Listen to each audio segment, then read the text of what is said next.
Hey guys, it's Phil here. I'm going to teach you my top 5 ways to build resilience.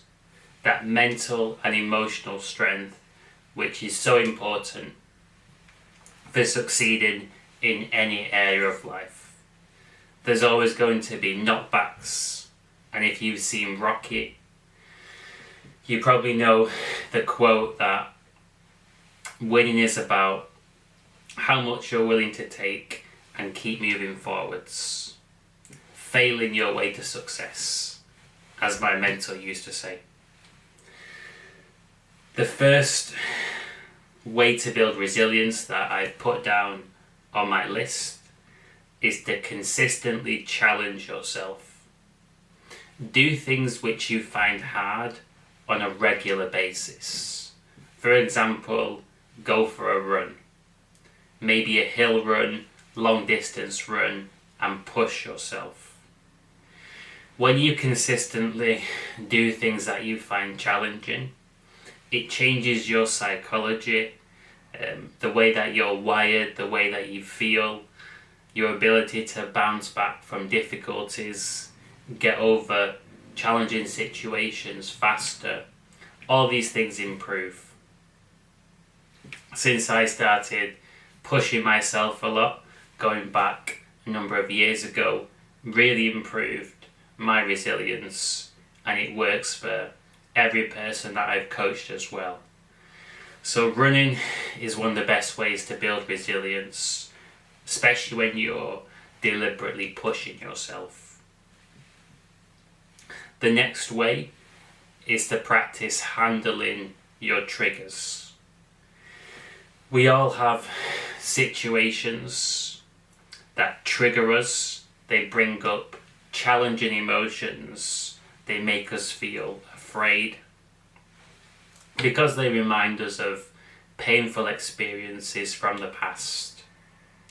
I have several traumas, and certain situations can trigger these past traumas, and it makes me feel afraid.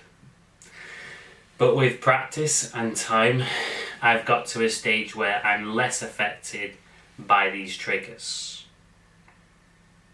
When you can handle your triggers, you feel so much more secure and so much more free in your life, more capable of achieving your goals, because you're focused on moving forwards rather than avoiding fits.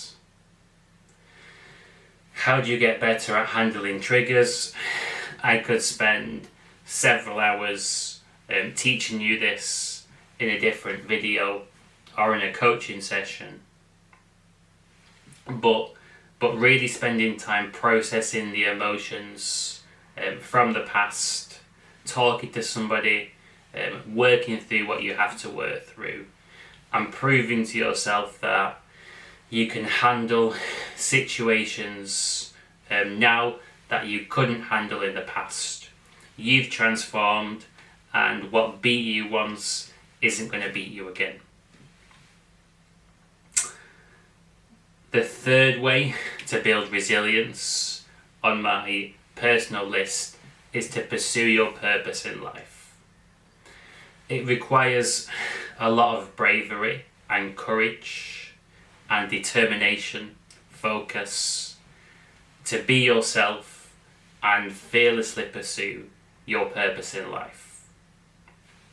It's going to be a hard journey. There's going to be challenges that come your way.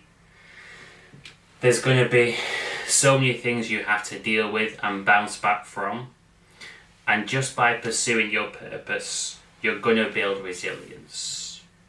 Because you've always got that goal you're aiming for, no matter what happens, and you can always pick yourself back up and keep on going.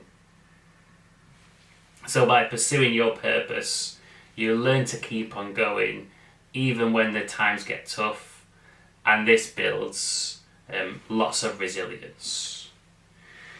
The fourth item, the fourth way to build resilience on my list is to help other people out. I've learned this from being a coach. As I've helped other people out, I've been putting myself in their shoes, feeling what they're feeling, and helping them conquer their challenges, and learn to be more secure in themselves despite situations that they've been through, and keep on growing. By helping other people out, you remind yourself that you're valuable, you have a lot to give. And this in itself builds so much resilience. And it also connects you to the truth that every single person has their own set of problems and challenges. Everybody's got issues, working through stuff. And when you realise that it's not just you that has challenges to overcome, it makes you feel a lot better about your own challenges, more optimistic. So giving to others definitely helps you to build resilience. The fifth item on my list, super important, develop a positive relationship with failure. So the truth is that for you to succeed in your life, you're going to have to go out there, try things, fail, and pick yourself back up. Babies know that they have to fail their way to success when they're learning to walk. Initially they're crawling, and they're determined to learn to walk like older children do and adults do. So they stand up and they fall over. But do they stop? No. They keep on getting back up and keep on going until they learn to walk. They don't view the failure as a failure. Really, it's a learning curve. It's feedback. You're trying something and going, okay, that didn't quite work the way that I expected it to. Great. Now I have more information and I can improve upon my previous attempt. There's no baby that's ever given up learning to walk. Just always stayed crawling. Failing, they fail their way to success because they have a positive relationship with failure.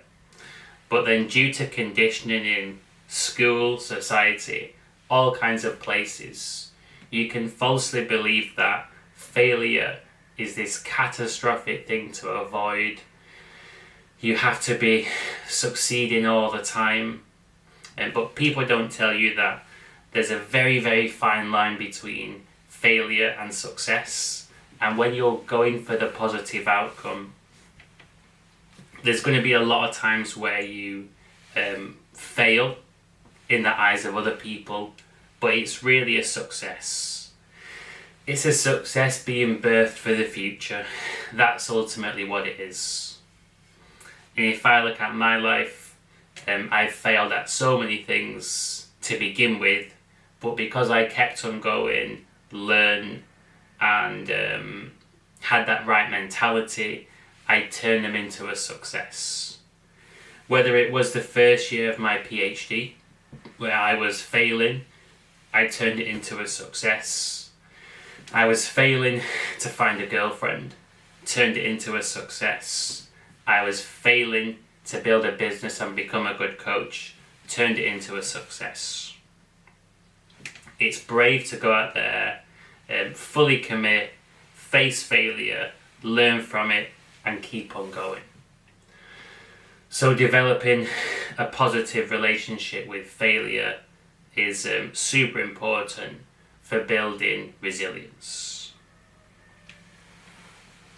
If you've enjoyed this video and you're potentially interested in trying a completely free life coaching session focused on helping you process fears and challenges from your childhood, feel more secure being yourself, build resilience, and find the confidence to start expressing yourself and pursuing your purpose in life, drop me an email.